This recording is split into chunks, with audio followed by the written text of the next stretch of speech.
Bienvenida o bienvenido a este curso de ecografía clínica. En esta lección vamos a abordar el estudio de la aorta abdominal.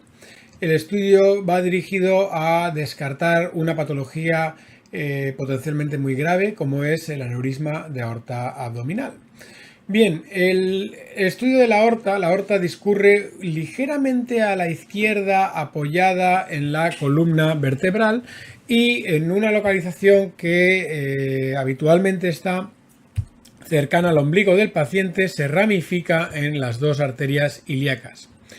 Lo que vamos a hacer es múltiples cortes transversales con la sonda convexa de manera descendente, de forma que tengamos una imagen completa de la aorta. El aneurisma puede estar localizado en un punto en concreto y no dilatar toda la arteria abdominal. Luego tendremos que ver la totalidad de la aorta para estar seguros de que el calibre es normal. Esta zona es una zona donde a veces puede haber meteorismo, el paciente puede tener gas y para poder verlo a veces hay que ejercer una presión firme y constante para desplazar las asas intestinales hacia los laterales y permitir una buena visión de la arteria. También hay que terminar evaluando las ilíacas. Las ilíacas también a veces podemos encontrar aneurismas, aunque bueno, vamos a centrarnos ahora en el aneurisma de aorta, que es mucho más frecuente y fácil de encontrar. El corte esquemáticamente va a ser este. Vamos a ver apoyada en como si fuera en un pedestal a la izquierda de la vértebra está la arteria aorta abdominal y hacia la derecha quedaría la vena cava, que a veces en esas localizaciones puede estar colapsada y no ser tan visible. Bien, ¿por qué tenemos que hacer un corte transversal? ¿Por qué no medirlo en longitudinal? Si nosotros midiéramos un cilindro en transversal, siempre sabremos dónde está el diámetro máximo de esa figura. Sin embargo, si midiéramos en longitudinal, podríamos dar el corte en el diámetro verdadero o por el contrario, podríamos medir en un diámetro falso. Y esto es un sesgo que se llama sesgo del corte tangencial o efecto cilindro. Tendremos que evitar, para evaluar estructuras tubulares o estructuras que sean vasculares, para ver su diámetro debemos de evaluarlo en un corte transversal, de forma que la totalidad de la pared quede representada y en modo B podamos medir de una forma muy acertada los diámetros mayores de ese vaso. Si medimos en longitudinal podemos nuevamente hacer un corte apropiado en el diámetro verdadero, pero es muy fácil que obtengamos un corte infraestimando el diámetro al hacer un corte tangencial. Bien, vamos a ver ejemplos. Esto es una arteria aorta normal. Cómo vamos a ir bajando, queda ahí posicionada encima de una imagen hiperecogénica con sombra acústica, que es la vértebra.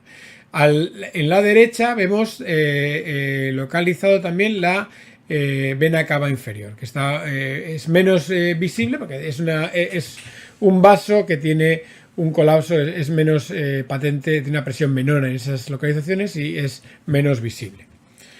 En este caso de aquí vamos a ver cómo apoyado en esa vértebra hay una imagen circunferencial de un diámetro mucho mayor, que es una aorta abdominal. ¿Veis? El aire no nos deja ver bien, tenemos que apretar bien para poder ver esa estructura anecogénica circunferencial que está apoyada en la vértebra y que en este caso tiene un diámetro en torno a los 4 centímetros. A veces lo que podemos encontrar es, veis aquí la arteria aorta que está apoyada sobre la vértebra, tiene un calibre dilatado y vemos que alrededor del círculo anecogénico hay una imagen hipoecogénica que es realmente un trombo mural. A la hora de medir el diámetro de esta estructura debemos de incluir el trombo, no solo la luz verdadera, sino debemos de incluir la luz falsa a la hora de tomar decisiones, porque donde está el riesgo realmente es en ambas luces, la luz falsa va a tener también una implicación a la hora del pronóstico de ruptura del aneurisma. En un corte longitudinal, aquí veis las vértebras y apoyadas en las vértebras este aneurisma de forma fusiforme en la arteria aorta. Sin embargo, para medir el diámetro en el corte transversal, como veis aquí, es mucho más interpretable. En el corte longitudinal, al principio del clip de vídeo, es más difícil hacernos una idea del diámetro o de si estamos midiendo bien ese diámetro o por el contrario estamos infraestimándolo. Si queremos medir diámetros de una arteria, tiene que ser siempre en el corte transversal. Bien, ¿y qué diámetro, qué medidas debemos de contemplar? Lo normal en mujeres es por debajo de los 2,3 centímetros, en varones por debajo de los 2,7 centímetros de diámetro. De esa medida hasta 3 centímetros hablaríamos de dilatación subaneurismática y por encima de los 3 centímetros estamos hablando ya de un aneurisma de aorta. Eso no quiere decir que la aorta se vaya a romper inmediatamente, es decir, el riesgo va a ser tanto mayor anual de ruptura cuanto mayor diámetro tenga la arteria. Y realmente, ¿dónde hay que medirlo? ¿Qué diámetro obtenemos? ¿El diámetro anteroposterior, lateral? Mi consejo es que seáis lo más sensibles posibles con el paciente.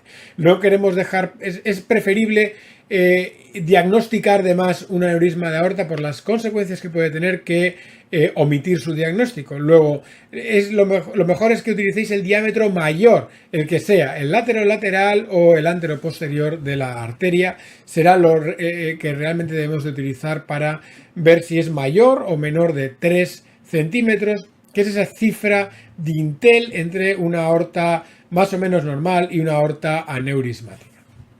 Bien, hasta aquí lo que vamos a hablar de la aorta. La aorta también se puede disecar.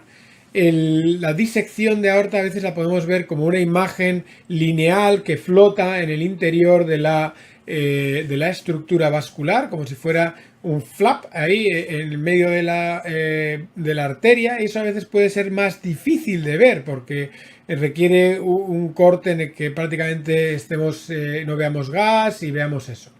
Eso, independientemente del diámetro, es una situación de riesgo vital para el paciente. La disección de aorta puede ocurrir en aortas con un calibre prácticamente normal. Luego tendréis que estar vigilantes también si la clínica del paciente os sugiere que tiene un síndrome aórtico agudo.